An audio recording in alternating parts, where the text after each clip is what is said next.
Nammo Phat. Good morning. Thank you for joining me for our daily practice check-in.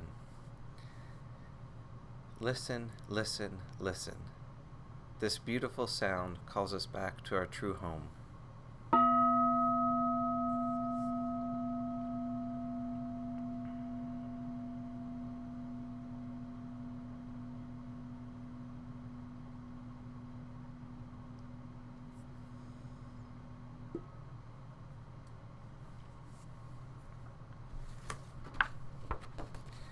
The fifth mindfulness training. Aware of the suffering caused by unmindful consumption, I vow to cultivate good health, both physical and mental, for myself, my family, and my society, by practicing mindful eating, drinking, and consuming.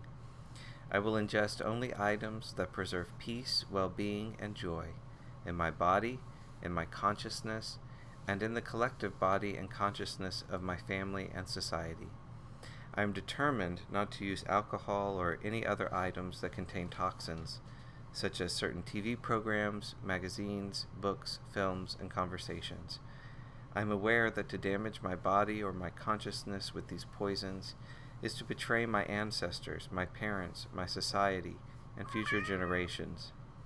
I will work to transform violence, fear, anger, and confusion in myself and in society by practicing a diet for myself and for society. I understand that a proper diet is crucial for self-transformation and the transformation of society.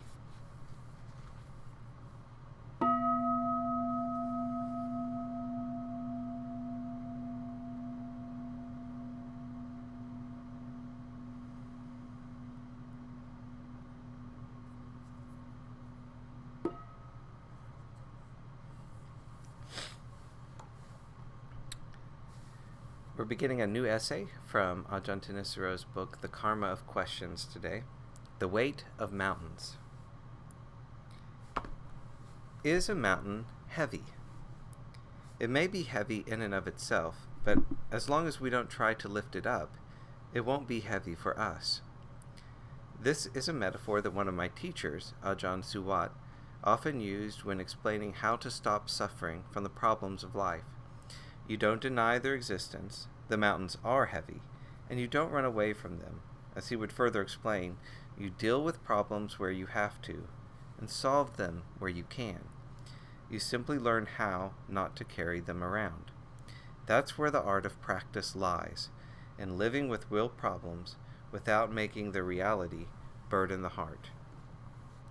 As a beginning step in mastering that art, it's useful to look at the source for Ajahn Suwat's metaphor, the Buddha's teachings on dukkha, to get a fuller idea of how far the metaphor extends. Dukkha is a word notoriously hard to translate into English. In the Pali Canon, it applies both to physical and to mental pain and dis-ease, ranging from intense anguish to the subtlest sense of being burdened or confined. The Pali commentaries explain dukkha as that which is hard to bear. Ajahn Mahabua, a Thai forest master, translated as whatever puts a squeeze on the heart. Although no single English term covers all of these meanings, the word stress, as a strain on body or mind, seems as close as English can get to the Pali term. Suffering can be used in places where stress seems too mild. The Buddha focused his teachings on the issue of stress because he had found a method for transcending it.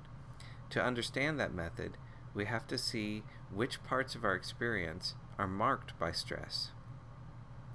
From his perspective, experience falls into two broad categories: compounded, sankhata, put together from causal forces and processes, and uncompounded, asakkata.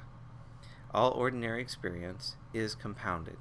Even such a simple act as looking at a flower is compounded, and that it depends on the physical conditions supporting the flower's existence, together with all the complex physical and mental factors involved in the act of seeing.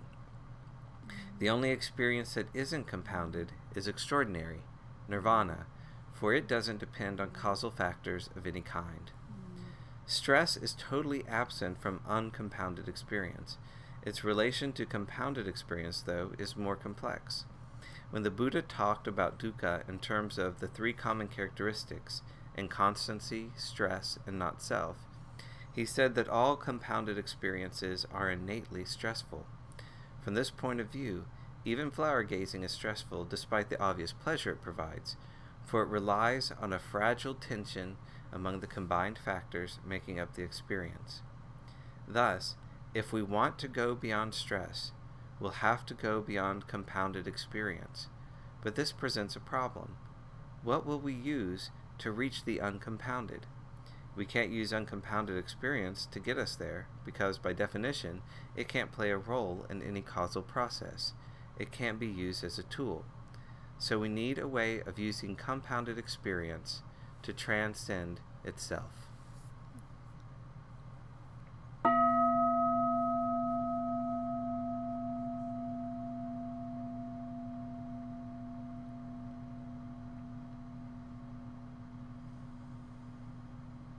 May all beings be well. May all beings be happy. May all beings be peaceful. Sadhu. Sadhu. Sadhu. Thank you for joining me this morning.